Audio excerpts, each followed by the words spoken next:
The dreaded Etsy notice of intellectual property infringement. You've seen a notification pop up and you're immediately overcome with dread and fear. Your listings are going to be shut down, your SEO ranking is going to be destroyed, and it's basically the end of your Etsy shop. But don't worry, please don't worry, because that's usually not the case. And I'm here to tell you that there's probably not the reason to panic that you first thought. Look, I've owned a personal Etsy shop for almost 2 years now, and I've made just coming up to 5,000 sales in that time. I've been struck with these notices of intellectual property infringement before for my shop. But honestly, speaking from experience, 99% of these notices of property infringement are just frivolous claims normally made by competitors or angry customers aiming to try and take down your shop or your listings. So it's honestly something that Etsy have only brought in recently, and it can very easily be abused by vengeful customers and competitors. So look, in this shorter video, I'm going to explain exactly what the IP infringement notice is, whether one should be of genuine concern to you or not, and also show you exactly how to resolve these claims legitimately and legally through Etsy. But I just want to disclose with all of this, I'm not a lawyer and this is not legal advice. However, I'm just speaking from my personal experience, as this has happened to me a few times, okay? So this is just personal advice, not legal advice, okay? So I'd get that out of the way. So look, let's start off with what actually is an Etsy notice of intellectual property infringement. In a nutshell, this IP infringement notice is basically where any member of the public can go onto the Etsy reporting platform. So this could be me or you, for example, anybody, and they've just filed an IP infringement notice against either your shop as a whole, specific listings, or any keywords, key phrases, media content, or naming rights that appear on your shop. So the important thing here is that anyone can do this, okay? Anyone. Any member of the public can do this. So you don't even need to be the original copyright holder of any specific product, any specific naming rights, or any patent or copyright documentation. So to file a notice on Etsy for this, all you really need to put in is your contact details and a link to another product that's found elsewhere online that is similar to the listing or the shop's media that you want to report. So as I said, you don't even need to upload any copyright documentation or be the holder of the copyright. This is important, which in my opinion means it's a little bit of a broken system, and because it's still quite newly brought in, I really think Etsy needs to take a look at this. So because Etsy doesn't engage in any legal proceedings at all, as soon as they get this notice put in by somebody, so if this is for a listing, for example, they'll immediately just take your listing, shut it down from Etsy for 10 business days,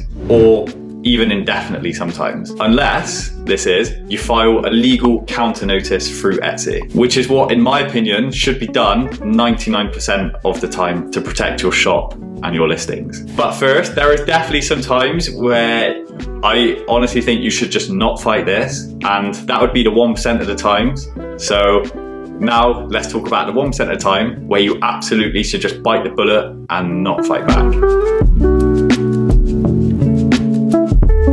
So, if the infringement notice is for any of the following, I would absolutely just forget about it. Chalk it up to a learning experience and just move on with your life and move on with your shop. Okay, so the first one would be naming rights. So this is, for example, if you're selling an item and in the keywords or just anywhere on the listing, okay, you've mentioned naming rights for a product such as, big name brands such as Pokemon or the Grinch or Marvel, for example, or Disney, okay? This is fair. You can't do this. You shouldn't be doing this. I would just move on and accept it. Take the listing down, whatever you need to do. It's likely that this is a case that you're just not going to win for a whole multitude of reasons, including money, power, status. You're just never going to win this case. Just accept it, okay? So number 2 is if in the case they have attached actual legal documentation for copywriting or a patent. So if this is actual valid documentation and there's even a small percentage of you that thinks that you have done something unlawful in this circumstance, then absolutely fine, there's no problem with that. We're all learning as we go along, and again, I would just accept it, move on, and learn from it. Okay, so now let's go over when and how we should fight back against these intellectual property infringement cases.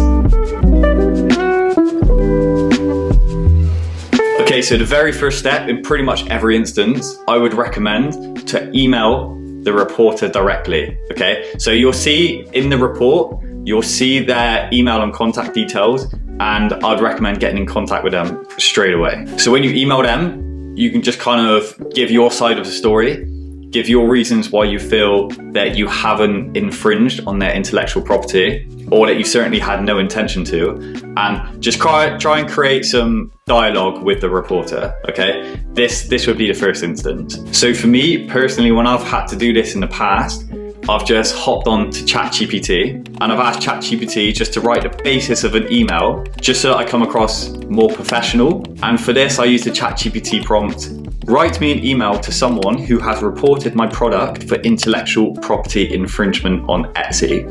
Confirm I have not infringed on their intellectual property. So then once it's spat out a template email for this, I'll just take that, edit the parts that I need to, make it more specific for this case, and then I'll send that straight over to the reporter. And also, like I said, in the original report, if there's no actual legal documentation attached to the report, which there should be, in my opinion, but if there isn't, this is also something that I would add to the email that you're sending to the reporter. I would actually request to see any patents or copyright documentation. So the chances are, from my experience, they might just flat out ignore the email and not reply, or they might say that documentation is not available, or they'll reply and just not mention the documentation at all, but come up with something like, oh, you have infringed on our property, this is our right, da da da da da. Again, from my experience, the chances are that if they don't have the proper documentation to prove the case, then this is probably just a competitor or vengeful customer who have just supplied a link to a similar product they found elsewhere to the report, and that's it. But nevertheless, of course, the ideal situation for everybody would be that this is resolved via email and the case is dropped. So if they can't provide you any proper documentation and they have no real evidence to back up their claims, then I would absolutely, 99% of the time, be filing a counter notice directly through Etsy. And to be honest, actually filing this counter notice through Etsy is pretty easy, straightforward to do, and it takes no more than 5 minutes, okay? And once that counter report is filed, if the reporter does not then issue a court order against you, the case will be dropped after 10 business days. And from my experience, this has happened a few times with my shop, with competitors trying to get my listings taken down.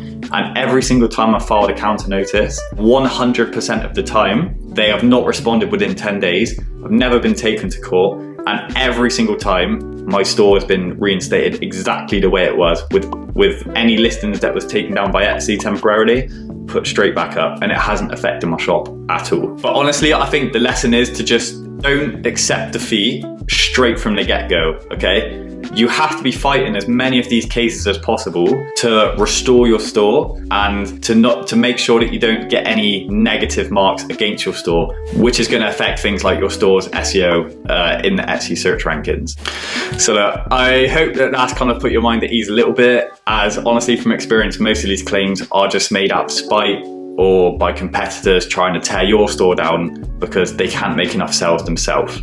Or certainly this is just what I've seen with my store from my experience anyway. But you know, like with any business decision, I think a key lesson is to always think with your head, stay calm. If anything like this happens and it flashes up on your screen and you see you've had listings taken down for whatever reason, don't panic, stay calm. There's always a solution to every problem.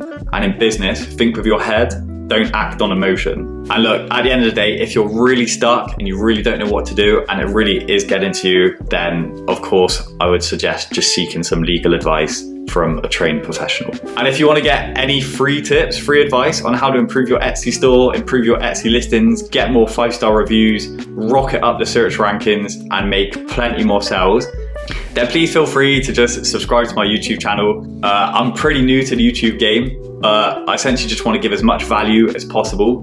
And like I keep saying, I've made all of the mistakes already so that you don't have to. I've also tried a lot of things and some of them have brought me some really good success. So I just want to share that with you guys as much as possible.